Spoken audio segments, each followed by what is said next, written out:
The bell has rung. So get seated and join Elementary Schooled for today's interview.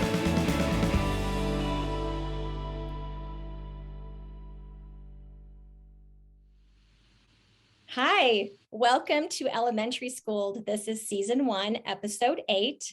Please welcome my good friend and amazing parent who's going to share with us today, Jen Vanderlinden. And today's topic is how to apply love and logic strategies to help meet our kids' needs. We want real life scenarios. That's what we're looking for. So for full disclosure, Jen, you do my hair. So thanks for that. And you do a great job. I know you're really busy in your life. You have 3 kids. Welcome and thanks for being willing. I wanted a good love and logic parent that would be willing to share. And so introduce That's yourself. me. As you said, my name's Jen Vanderlinden. I have 3 kids, 2 boys, a 17-year-old son, a 15-year-old son, and a 12-year-old daughter. And as you also mentioned, I'm a hairstylist of 22 years. So I've had lots of experience in hearing people's parenting experiences and questions and fumbles and successes. And I've also had my own set of fumbles and successes over the course of my 3 children's lives. But I definitely can say that I have made parenting my life's work. And I think it really matters the things we do as parents for our kids. And when I started my parenting journey, when my kids were quite young, I stumbled upon love and logic as I was kind of trying to figure out what's a foundation that I want to build. What are some tools and strategies I can use when we start hitting roadblocks or difficult times? And I found love and logic. I've done the training classes that Love and Logic offers for parents. And here I am, like a Love and Logic veteran. I love everything about it. And actually, when I first met you, our very first conversation, which, you know, when you do someone's hair, it's a good, 2 or 3 hours.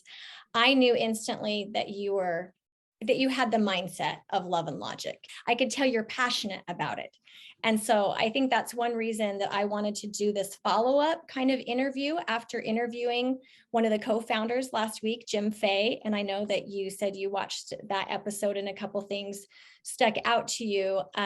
But I thought it was important after doing the interview with him to help parents and educators to be able to apply it. I feel like what really drew me in to Love and Logic as a foundation and a practice is it's so logical and really quite easy to implement if you can keep the most important things at the front of everything you're doing: love, empathy, and natural consequences. And that's how the world works. I now see a lot of younger parents, so the students that I get that are 9 and 10, that's their oldest for many families. And I've talked about this with a few parents that it's nice to know that there's a parenting style that you can pick, even if you kind of defer from it sometimes or don't stick with it, even if it's your intention, but to modify it a little to fit your own circumstances. It helps define our parenting. If we know, like, I feel comfortable in this style, even if I mess up and make mistakes, which we all are going to do, but to pick a style. And that, like you said, these strategies with Love and Logic are based on basic human needs. Parenting is a journey. It is a journey. So there's ups and downs and sideways turns. And so I'm not trying to act like I have any answers. And what I love about you is you share and give, but you aren't acting like you have the answers either. Like, we're just helping each other. And I think that's one of the points of this episode today. I've had the real privilege of supporting other mothers as they bring me their parenting problems. And I've had other mothers sitting in my chair support me in the same exact way. And speaking to your point, it's a journey and no one has all the answers. And even when you think you do, guaranteed your kid's going to throw you a curveball and you're going to be like, Oh, crap. Well, I thought of all of it except For for that. that. Yes. And so I think parenting, the longer I've done it, the more you realize you just have to be open to what comes down the pipeline, but with the confidence that you have tools in your tool belt and a support system behind your back. And if you don't feel like you have a support system, get a really good hairstylist. Love Exactly. logic, That is part of right? the message. Then you'll have really great hair. And you helped my hair get healthy, by the way. So hey, that's a Oh, little symbolic. thank you. Let's dive right in. Let me ask you, because in our recent conversation, you said that something really stuck out to you that helped you recenter as a parent in that conversation with Jim Fay. What was that? Well, well, what Jim Face said, you had asked the question something along the lines of what do parents need to know? Parenting's gotten so much harder or trickier. What do parents of this generation need to know? And he just reminded us that it hasn't changed, that kids still need safety, love, and limits. And the problems might feel bigger. We're dealing with things that we didn't experience in our childhood. How to monitor screens, how to help your kids when they get into screen time situations. Yeah, maybe there are things that we're dealing with now that maybe is new to this generation, and I feel overwhelmed by that at times. But the recentering came when Jim Fay just reminded us that the needs have not changed. The needs are And the that same. to help bring it back down to me and recenter and be like, oh, you're still doing what you've been doing all along. I So it's kind appreciate of mindset. You calm the mindset down a little bit. Well, And I I was just, appreciate what you just said because it is a mindset. And it also, just by hearing you say it, it feels very simplified. Like sometimes we're thinking so complex and how are we going to attack this issue? And how do I get my child or my student to do or feel this? And we look way too far ahead and it gives us some yes, anxiety as the parent or the teacher or whatever yes, capacity we're working with the child. yes. I feel that there's so much parenting anxiety going on right Yes. now. You look at parents in elementary school that are super worried about, are my kids on the reading level they should be? Are they getting the part in the school play? Oh my gosh, what have I done wrong? I just feel like there's a lot more anxiety at all stages of parenting. And that makes me feel kind of sad. And I hope there's still a lot of parents out there and teachers that are just enjoying kids and the journey of it because it's fun and they're It's kids. fun. So in your parenting and with what you've seen, we mentioned the three basic needs. Well, there's many basic needs, but what we kind of focus on is the safety, love and belonging, and limits. And so I want to kind of jump to one thing that really I guess struck my heart, which is why I thought of you for this interview, is when you were sharing about your daughter. And by the way, we got permission from your children. So that's so nice. They're helping because there are a lot of sensitive things that happen where kids don't want us to share. And I'm certainly not trying to exploit children in any way. I want to do just the opposite, but it's hard to share. We want to share situations that actually happen because we can't really help each other if we don't talk about real life situations. And so you've talked to your kids about some that we can share. One of the basic rules of love and logic is to set limits, adults setting limits without anger, lectures, threats, or repeated warnings. So this concept of shared control with limits, you told me this story one day about your daughter who is 12 and the sleepover. So will you explain that and kind of how that went? Well, we've basically been a no sleepover family, um, with a few exceptions over the years. And my daughter decided she would like to have a sleepover. And we just kept saying, no, no, no, we're no sleepovers, we're no sleepovers. the sleepover you're asking to have doesn't even fit into like our exception policy. So no, the answer is no. To which she, in her personality type, her generation type, decides to make a PowerPoint of all of the reasons I love why. this girl. I know. I mean, she's going places. There's no question about that, right? We didn't have access to technology. We couldn't have made a PowerPoint to give one more push to our parents. We just we maxed out once we ran out of arguing power. Am I right? Like, there's no like coming back to the PowerPoint.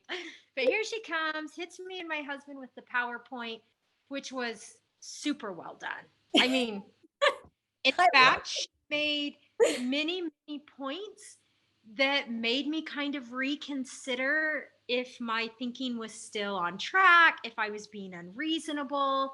I mean, it was very well done, right? And in fact, so well done that after my husband and I watched it and kind of thought about the points she was making, because she wasn't being indulgent, she wasn't being bratty, she was being logical. And you love and logic too much, and you might raise really logical children.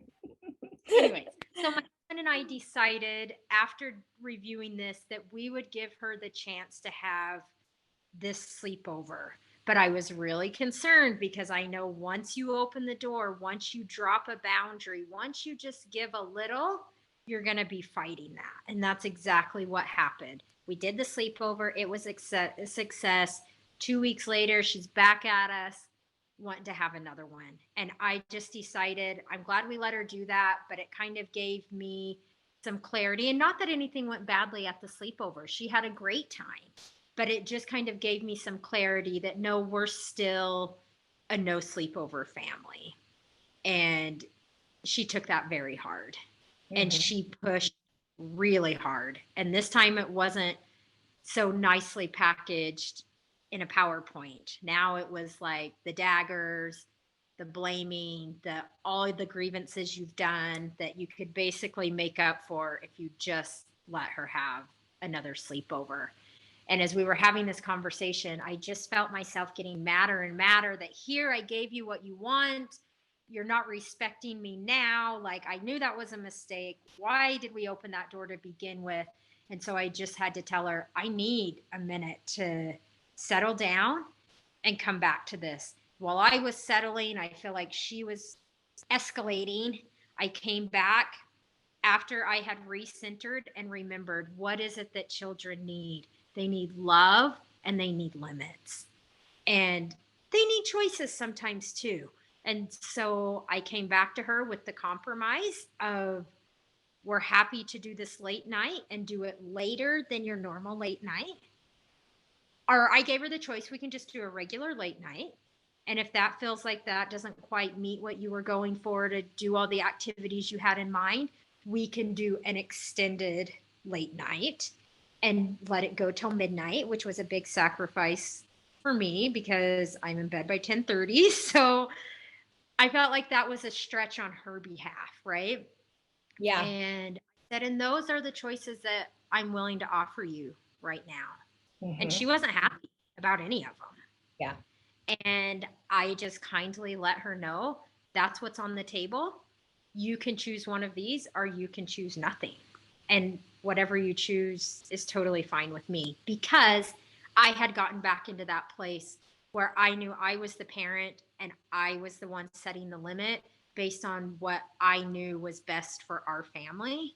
Thank you. That's key, because a couple of things that you're saying really resonate with me. And one is that when you use the word vulnerable, when we become vulnerable as the parent, and you said your daughter, while you were in your vulnerability, she was kind of escalating.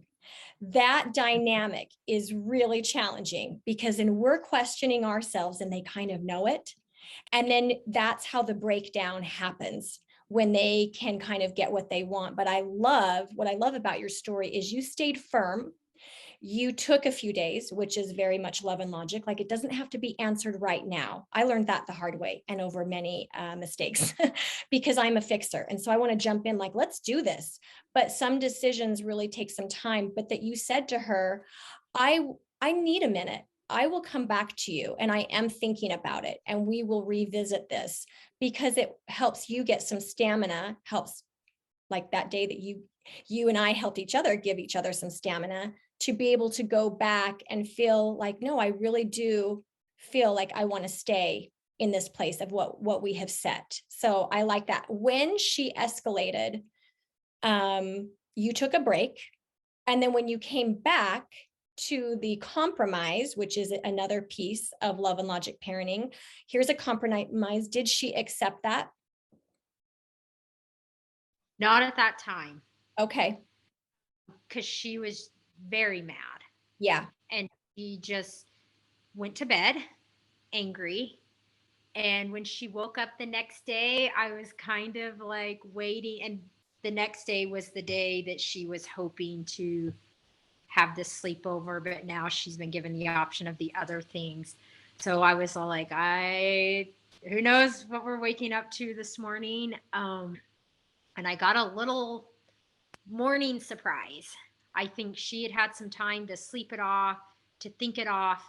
And when she woke up, I asked her if she had made a decision, if she was going to choose any of those things, to which she still wasn't fully there, but she was all like, none of them. I'm not going to do any of it. And I was like, well, that's fine too. And I wasn't going to pick that up. Do you know what I mean? I could feel that was like one more attempt to maybe to get me to change my mind, right? Yeah. Like you're saying, you're not choosing any of the options, and that's okay. We don't have to do that this weekend. Yes. Yeah. Bottom line, she ended up choosing the extended late night. She had a great time, and that would have been fine. There, you don't need a success from every parenting interaction that you ever have, but exactly. I do feel like that interaction was a really big breakthrough for the two of us. And perhaps I am projecting, but it very much felt after that there was a level of respect that my daughter had for me. We had some very positive exchanges after our conflict that really gave me a sense that she needed me to hold that boundary, even if she couldn't even put that into words. And as she listens to this, she may even be like, Mom, that is not it. We need her here. She wants to speak up. Yeah, I love it. I could feel it. And I think that kids need us to hold the boundary for them, even if they don't realize it, because it shows them that they can hold boundaries for themselves, that they don't have to be wishy-washy and uncertain, that it's okay to stand with the thing that is of importance to you and the thing that you need. And I felt like it was a really positive in the end for us. Yes. Right? Well, she's preteen. And you and I talked about this, how issues that, especially we see this in teaching, that issues that we used to commonly see and have that in junior high are now happening younger. And also, in point about your daughter, is kids come really smart these days. I call it warrior spirits. I feel like there are these warrior spirits that need to be strong, because there's a lot of garbage on this earth. And so if they can have that tenacity and they can use their voice and speak up. And so I see your daughter, when you told me about the PowerPoint, and actually, I think it'd be fun to put maybe a slide or two at the end of this. I think, she's going to be one of those warrior women someday that's doing PowerPoints for all sorts of reasons. And so that's something that really got me when you and I talked about this originally. So it could be so painful, because I bet that hurt you. Like, I know if I ever have discord with one of my kids, I feel so much pain inside. Am I right? Absolutely. And I think that's an important point to bring up. Love and logic, or any other parenting style for that matter, doesn't just make it a guarantee that parenting becomes easy. Yeah. And in fact, sometimes having to hold a boundary and sometimes having to feel uncomfortable makes it harder than just giving in to whatever our kids want. But at the end of the day, it's not meeting that foundational need of safety and security and limits. And I think if our kids and or students, if they break us down with something that we really do feel, you knew what was best for you and your family. And if we let them break us down, then the next time they fight even that much harder. Yes. And so if we hold the line, and when you said holding the boundary, now the next time something comes up, I believe, and I've seen and experienced that they know the boundary. And so they probably won't try to cross that same one, but there might be another one. Maybe they will. Or maybe they will.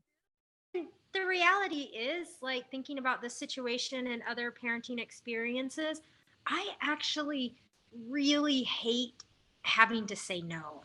Saying no is not an easy thing for me, and I have to check myself a lot of times about why the no is so important at times. And I think about the times when I've said no and needed to say no, and how those situations have gone compared to the times I've said yes, but knew I needed to say no. And oftentimes the outcome of that is worse than the discomfort of holding the boundary, even when that's hard. Yes. And I've held the boundary enough to see that it's really a gift to give your child to feel that kind of discomfort, to feel like they've got this space that they can work in to work out their discomfort. And I feel like that's a gift, that if I never let them sit in some of the discomfort and have to do some of their own sorting out, they don't learn. Yeah. I'm not giving a gift by just saying yes, yes, yes to every whim and desire that you ever have, because you never feel discomfort. And it really is, the growth happens in the discomfort. Thank you. I remember a time distinctly as a preteen when my parents held the boundary, and I was not happy with it, but I also wasn't a super strong-willed child. So I was more down about it. And I remember my dad coming into my room and sat down, and he had some emotion behind what the boundary was. And he said, honestly, this is just because I care about you so much.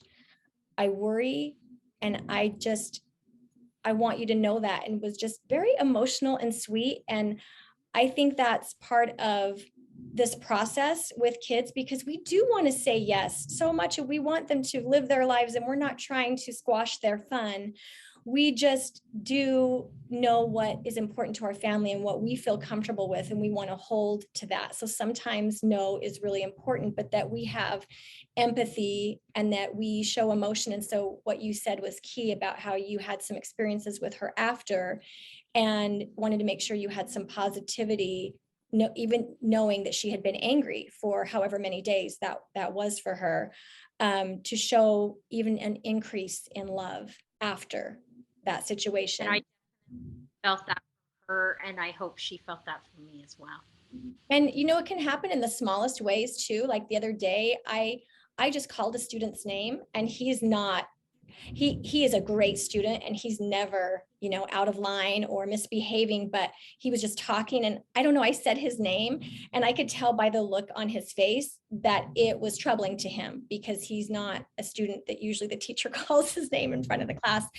And so after that, and I just kind of kept going with the lesson, but I was sure to call on him immediately and praise the answer that he gave, to know, like, it's okay. Everyone talks out of turn sometimes, and it's really okay. And I'm not upset with you. And so I think that increase in love after we have a situation is really important, or get the time together. So I love the example that you shared. I want to just add about your student, about my kids, about other kids I know, they're all a lot more resilient than we oftentimes give them credit for.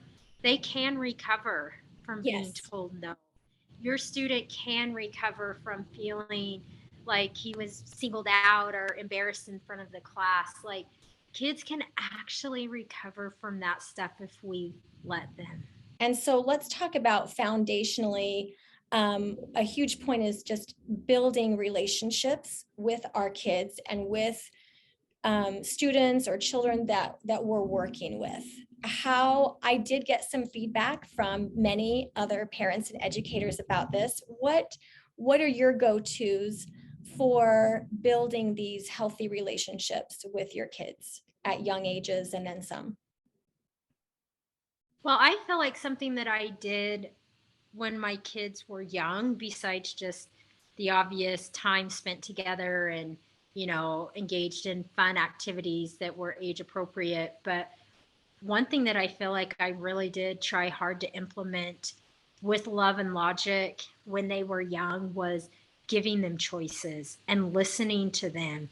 And as much as I would never, or I tried to not give them a choice that I was not willing to allow, because that just creates conflict. But I feel like I really, really got to know my kids at a very young age by asking them what they wanted, asking them what they would choose. And they share not only in their choice, but oftentimes it can lead to a conversation. Do you want the red shirt or do you want the blue shirt today? I want the blue shirt because that's my favorite shirt, because the one time I wore that was at someone's birthday party. And they're sharing their lives with you. And I feel like that's a foundation that I built very solidly by giving them choices, that my kids know that I'm always going to listen to what they have to say, even if it's not something that we can implement. And I started that from the time my kids could talk. But for me, connecting is about seeing your kids and listening to them and letting them be who they are, and not always trying to change that or micromanage that. But for me, that's looked like a lot of time in the driveway playing basketball. That's teaching the drop kick game. I mean, and it just goes on and on. And even so recently as this weekend, a son that loves thrifting, and he still will say, Mom, do you want to go thrifting this weekend? And this weekend, he found a briefcase that he thought was the coolest thing that he had to have. And he's been walking around all weekend with that briefcase, making the whole family laugh like he's some businessman going to work. I mean, and so I think I hope he takes it to school. I really do, because that is a statement. We do a poll here on the podcast by a show of who all thinks he should take the briefcase to school. I love the confidence of it. So that's very telling. You have found his love language. And I know that, I read those books years ago, The 5 Love Languages by Gary Chapman. I do want to mention that because one of the better things I did when I felt like I had a preteen child that I was having a difficult time connecting with, where we had connected with rescue heroes when he was little, and Legos. And when he was really little, it was Thomas the Train. And we would spend hours putting those tracks together. And I loved connecting, but it evolves and changes. And preteen times and into the teenage years are really tricky for us because the connection is different. And so I love that you had conversation about that. And by the way, there are five general love languages, but just a couple of them are, words of affirmation. Because I've had one of my kids say to me when I did this and asked them what, there's a little quiz they can take or whatever, but just to ask, what do you think your love language is? They know. And she was like, I really like that praise and words of affirmation. And I was surprised by that because I thought her love language was time, quality time. But for my son, his interests had just changed. Of course, they're not going to stay in Thomas the Train forever, even though we want them to. What is the interest? And that you really connected with that, and that thrifting is something that you can do together. How have you seen that change with your kids? And I think even love languages can change, because when I think about that, I'm like, I like all the love languages. All of them speak to me, but maybe at certain times in our life, we need more affection at certain times, and maybe we need more listening, which is more falls into the quality time. What have you seen with your kids? To be honest, I feel like, of course, we're no longer playing drop kick in the front yard anymore. But the reality is they're still kind of the same. They still just want to spend time together. Time. And we're just thrifting now instead of playing basketball. And I mean, I have 3 kids and they're different ages. And so things look different and they're different genders. And so the activities and the things that we do together have changed or evolved or are different from kid to kid. But for me, it's just still been about time. Mom, come watch this show with me. We sit on the couch and watch a show. Supporting them at their events, which I think is really huge at all ages, but especially as they get older and you may not be having so much one-on-one time, but that they can look up in the stands or in the auditorium, wherever, whatever thing your child might be involved in, and that they know you're going to be there. I still lay in bed with them and talk at night sometimes. I mean, I think the ways that we can connect with our kids are endless. And I would love to tell parents that are young parents to start that now, to start connecting with your kids now in a way that makes sense for you and for them. And that foundation will be there. So I say to young parents, start building it now. You don't have to be overkill. You don't have to be 100 different things. You just have to sit on the floor and play their Thomas the Train if that's what they want to do. And And that foundation will carry you into these stages, or it has for me. And for parents in my same ages or older, like, it's never too late to start either. Even right. if you feel like you lost some of that time not connecting or building the foundation in the way you wanted, you still can.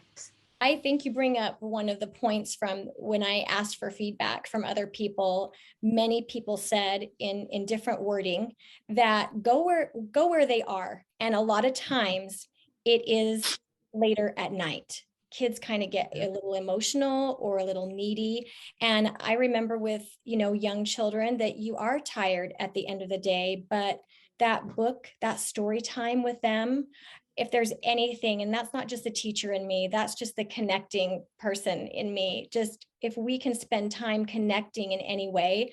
And I know I had a parent say, well, my child wants me to do that every single night. And I'm like, it's good. It's okay to set up parameters. Like, hey, I read with you I read with you 2 nights a week or 3 nights a week or whatever. I did all those things too when my kids were little. You did the reading together, the stories together. And you ask how things have changed. Well, I'm not laying in my kid's bed anymore reading them stories, but one of my favorite ways to connect with my daughter is we did Battle of the Books together in school, and I was her coach, and we wouldn't read them, like partner read, but she would be reading the books on the list. I would read the books on the list. We would talk about the books on the list. That was a super fun way that we could connect over reading. She still loves to go to the library and we look at every single graphic novel that's on the shelf. And I think, again, that came from the foundation of taking the time, making the time to build that. So it looks different now, but it's still the same. And they're treasured memories. Like, I remember looking forward to going to the library. My mom did that with us growing up. It was a weekly thing. And I know that may sound kind of old fashioned to some people now, where we can get all these digital books, but there's still something so magical that happens with your child when you take them into the library and you can see. And that's one of those foundational things, like you said. I felt like if I could go back and redo, I would have been a little bit more of a guide and not so much of a decision offerer. Yeah. And I recently saw a young mom in Costco that I knew exactly what was happening. They were in the fruit snack aisle and she was holding up saying, do you want this fruit snack or do you want this fruit snack? And the child was maybe 3. They were young. and the kids climbing in the car, grabbing things off the shelf, knocking things over. And she was just so adamant and insistent on, you choose which fruit snack. Do you like this one or do you like this one? And I just watched this going round and around. The kid didn't care. Yeah. And oftentimes I think the kids don't care, that they need us to make a choice. So when they are hungry and need a snack, that there's a snack. I feel like I did decision fatigue my kids sometimes, and just wanting them to feel like they could choose, but they don't really have to choose Everything. everything.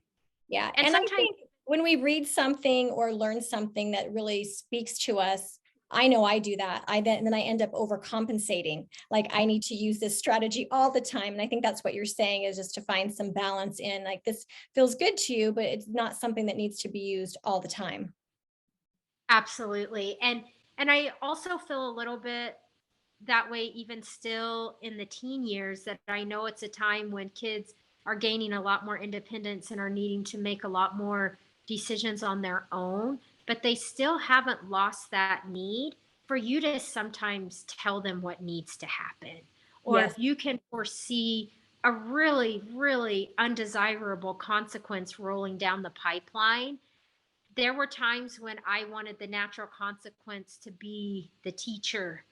And I feel like with my years of parenting, I think it's also okay to say to your kid, hey, look, that is not a decision that you really should be making, because there's going to be a lot to clean up Yeah. after that. Using love and logic language is a part of that consultant type parenting.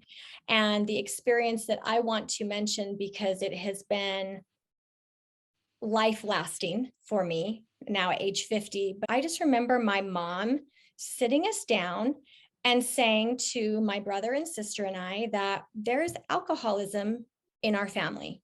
And that is a genetic component, that you could have that gene. And so for you going and taking that first drink, it might not go well, because we do have that genetic link in our family. And she shared some stories, and it really, that's what I mean by, just using that advisement. And it was just a heart to heart. And it didn't need to be, this is the rule, or we don't do this in our religion. It didn't need to be any of that. It was my mom speaking, and really saying that she loved and adored her parents, and they were good people when they were sober.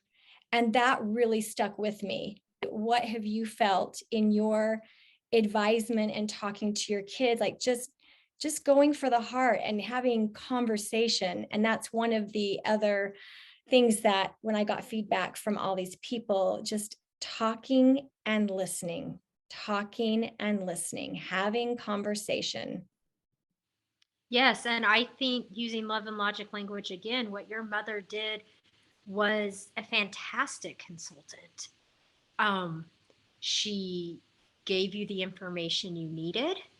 She explained to you why partaking could possibly be a detrimental decision, but never in any of that did she threaten you that if you do this, then you're going to be grounded for life, or if you do this, you're going to, she gave you some logical consequences that could possibly come from that.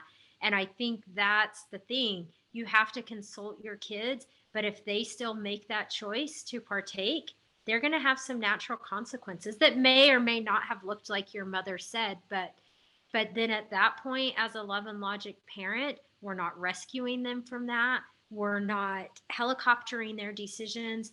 We are consulting on what behavior is healthy and wise, and then it's up to them. And It makes you feel like they trust your judgment. And that is very key, because at that moment, something in my brain just remembered, she shared something so personal with me, and I was all in. I mean, that is when I made the decision. And the younger we can have kids make decisions like that, like I'm not going to take drugs, or I am not going to drink or drink and drive or whatever, that children stand by those decisions if they're able to make a decision. Now, of course, there's lots of mess ups and it's okay. It just makes their life harder. But in that moment with my mom, it really spoke to me, and it also helped me realize she feels a confidence in me that and trusts me with my decision making, and it's up to me. And I think that kids really like that. They like knowing I can be trusted with some of this stuff, and I can make good lifelong choices so I can have a successful and beautiful life. And of course, we're going to love them no matter what along the way, even if they do mess up. And but ultimately, if they can mess up on smaller choices that don't affect their life as much, then that's part of the win. Absolutely. And the reality is all choices have a natural consequence. And so our children will make choices that might have some undesirable consequences. We have made choices that have had undesirable consequences. And I think to expect that that's never going to happen is unreasonable and unlikely. But I do think that having a foundation like love and logic, um, it comes into play because we are loving our kids through it. We aren't threatening, we aren't punishing, we are letting the natural consequence be the teacher. And Yes, and that's life that's at life. all. When I interviewed Jim Fay, we talked about some mantras, kind of some one-liners. Like I had mentioned one that I've used forever. And I actually went back to my daughter because I said, whenever I have said, I love you too much to argue, I don't want her to feel shut down. So I was glad to get some clarification on that, that I just want to motivate you to not use arguing, but to, we can have a conversation or negotiate. So tell me, what are some one-liners that you have used from Love and Logic? If my children are yelling at me or talking disrespectfully to me, especially in a situation where I might be trying to help them, the one liner that I always say is, I'm not going to talk with you or work with you when you're talking to me like that. So I'll be back when you're done. Mm, And that's been a way that we have kind of said the same thing. I love you too much to argue, but I say it kind of in the vein of, this isn't really working for either one of us. I'll be back when you're ready to, and then that puts the responsibility back onto them to look at their behavior. And that's a big part of love and logic, is putting it back on them. What are mhm. you doing? How do you need to clean this one up? Another one that morphed was um, first things first. We built these foundations of, we're going to do our chores, we're going to do our homework before the computer comes out, before the TV comes on, and and many other things. But first things first, I could still say that to my kids today, and they know exactly what that means. My favorite one that I use now when my kids are older and they're kind of creating some of their own problems, and in an attempt to not lecture or um, tell them what to do, my one liner is, it looks like you're in a situation. Looks like you're in a situation. What are you going to do about that situation? And then it puts it back on them. Yes. And we don't call it a problem. There's no like, I can't believe you've done that. It's just, you're in a situation. Oh, I And now love you the need word to. situation because it can mean so much, and they don't come with Yes, in it's all defensive mode. I love that one. And I love to say, how can I help you best? In the mm, classroom, sometimes they don't know how to I answer it. Like love. if they're struggling, how can I help you best? Like if you were the teacher, what would you do? And I Yeah. like that because Because there's that's no, not solving their problem for them. That's just saying, I'm here to consult with you. How can I help you best? I I, love that. I'm going to I steal like that these. one. These are good. We're going to hang them on our walls. So Yeah. I want to bring this up because I had an experience the other day with this, but Love and Logic Institute has claimed November as No Yell November. And I'm not naturally a yeller. I have yelled at my kids. I have yelled in the classroom. If I ever yell in the classroom, they're so startled by it because it's not my go-to. They're like, whoa, something must have just happened here, And so, but I'm not naturally where if you grew up with parents that yelled a lot, then that might be more of a go-to. But I always love, especially when I go into younger classrooms and I see these teachers talking so quietly, kids really do listen better. And that is one of the main concepts is our kids listen better if we are not yelling. Absolutely. I mean, no one likes to be yelled at. Think of what's happening physiologically in the body. Like your cortisol starts going high, some fight or flight might kick in. Yes. But at bare minimum, you just shut it off because it doesn't feel good. And you have completely lost your opportunity if your go-to is yelling. And I have yelled. I wouldn't consider myself a yeller. Right. But I've kept that tool in my back pocket as an attention getter. Yeah, because if you don't have a habit of yelling, then when you do use it, it's like, whoa. And so they do kind of pay attention, but they want to know like what's happening and is this going to be okay? But the other day I was at a store too, and I could hear yelling, and I actually think it was the grandma, but she was just yelling at this child, and I just felt my adrenaline. Like I felt so uncomfortable and settled, and I did not like what was happening. I did not like what she was saying. And I'm sure that I went into judgment mode because I was just like, oh, I can't hear this. This is so hard. And so I kind of peeked around the corner and, I wanted to see what the age of the child was. And it was a young child, probably 2, which is a challenging age. And I kind of floated around. I thought it was so loud that I knew other people could hear. And the point I want to make with this is when I got up to, it was at a dollar store. And when I got up to the cashier, they were in front of me. So she had the toddler in the front and I saw what the groceries were.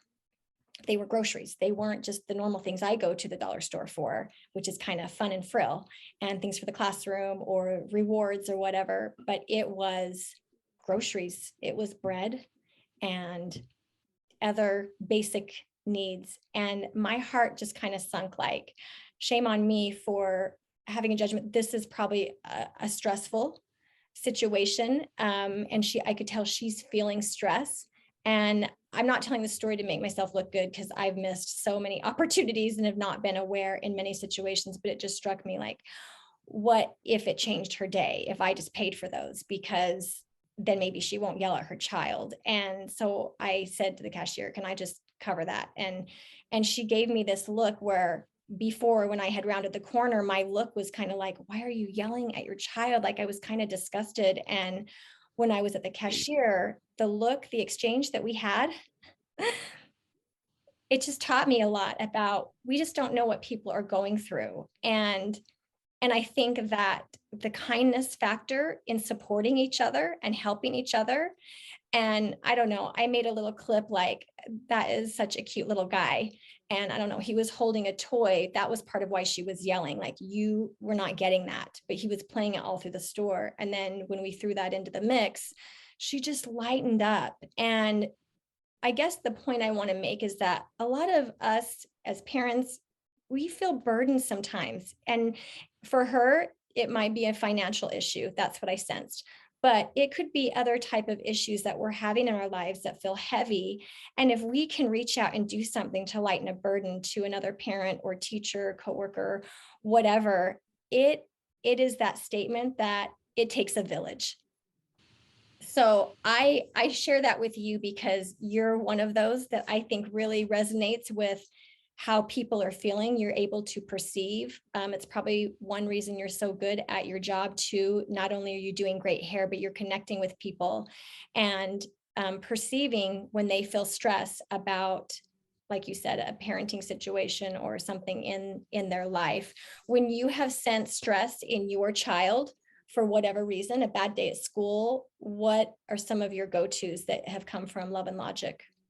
A stressful day for some might mean that, with some of my children, might mean they're straight in their room. They don't want to talk. They don't want to whatever. But because I know that child and that's just how they're going to handle the situation, you give them that space, you allow them that time, and then they're in a better place to maybe share with you. But you don't go knocking on the door, sweetie, what's wrong? Is everything okay in It there? doesn't work. I've tried. It doesn't work. But then I may have another child that comes home and wants to tell me everything. And I find that you just have to stop whatever you're doing and make the space for them to share that with you.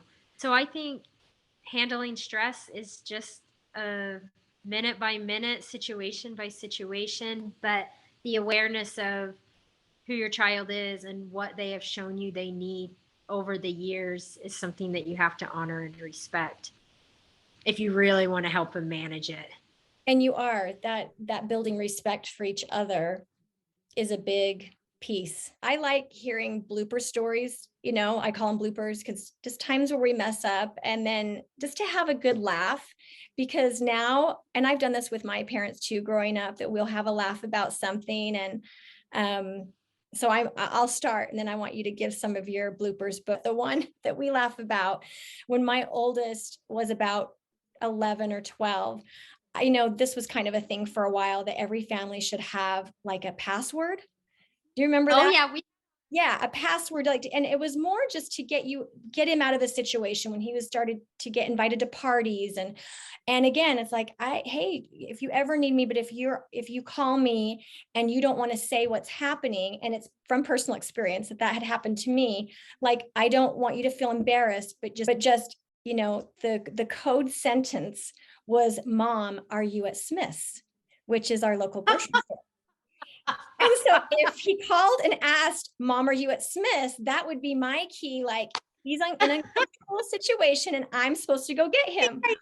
Well, I forgot about the one-liner. Okay. So I forgot about the password line that we had set up. And so one night, and it was kind of late, he called and he said, "Mom, are you at Smith's?" And I said, "McKay, this is like 10:30. Why would I be at Smith's?" Like, he's like, "Okay, Mom, can you just come pick me up?" And I laughed about that one over the years because Mom forgot the password. So that's our favorite. What about you? First one was when I taught my second son about calling 911, and I'm giving him the tools, the information, except the piece of information I left out was, this is for emergencies only. But he figured that out after he called 911 from our home phone and hung up. And then the police showed up at our door. Yep, they come. So we do love telling that story. And bless his heart, he did not tell me he had called 911 and hung up. So when I opened the door to the police, we were all surprised. So we do laugh about that one a lot. I can't let the podcast go by without a hairstylist story. I love it. But daughter, she was in kindergarten and she was growing out a pixie cut from when she cut all of her hair off at age 3, right? So by the time she was in kindergarten and that had kind of been growing back out, it had grown down to bangs. And she told me, "I don't want bangs anymore." And I said, "That's okay. You don't have to have bangs anymore." But the piece of information I forgot to tell her was, you will not have bangs when your hair has grown out long enough. So she took herself to her room and was stood in front of her mirror and cut all of her bangs off so she would no longer have to have bangs. She thought that was the solution, that it will just, yeah. So I failed to give all the information. That's the part that makes this a blooper. They need more information at times, not less. But an equally awesome part of that story is my oldest son was walking by her bedroom at the time and alerted me by saying, "Mom, should Maggie be in her room cutting her hair?" And another fail. No, you should automatically know that Maggie should not be in her room cutting her hair. So those are a few bloopers. Yeah, and the bloopers are just, I think too, just, it's fun to laugh about some of those things, For sure. it just, For sure. we have to lighten up a bit, that we're all going to make mistakes or do weird things sometimes. That's just how it is, and it's okay. So that's family. I always like to end with a Christian thought, and you had the best one. I love this verse. Will you share it? Well, my verse was from Proverbs, and I have thought about it many times with my parenting and as I'm trying to build a foundation of what my kids need. And when sometimes it's not working and you think, oh my gosh, what are we ever going to do? I always find comfort in this idea in the scripture that says, train up a child in the way they should go, and when they are old, they will not depart from it. And as my kids are getting older, I can see that. I can see things we did when they were young, even if there was resistance or not wanting to do it or participate, I can see now the fruits of that. And I do believe that. I do believe that what we do matters. And I do believe that the training we are doing in these years when our children are in our homes will come back to them, even if it gets messy before it comes back. Thank you for being willing to share with us today. And also thanks to your children who, especially at their ages, that they were able to give permission for us to share, because it is helpful to hear specific scenarios to learn from. And ask your daughter, but if she'll let us put a slide or two of her PowerPoint. I just love this because kids are smart and they are warriors. And I want to make that point, that something that drives us nuts a little when they're younger and they have that determination can be a little aggravating when they're younger, but wow, if they can direct it in the right way, it is really cool to see what they can do. And I just believe that they need it on the earth at this time. So thank you. You have shared. And thank you for having me on. I love what you're doing. I love what you bring to the classroom. I love how you interact with children. And I'm certain they feel that from you, the love from you and the support from you. So, well, in the end, I don't know if you feel this way, but I sure do, that I am the learner. I feel that as a parent, I feel that as a teacher, that I am always learning. And so maybe that's one reason why it just works out. Thanks, Jen. Thank you, Melanie. Thanks for being part of today's class. To submit a question or topic for further episodes, please email elementary.schooled@outlook.com.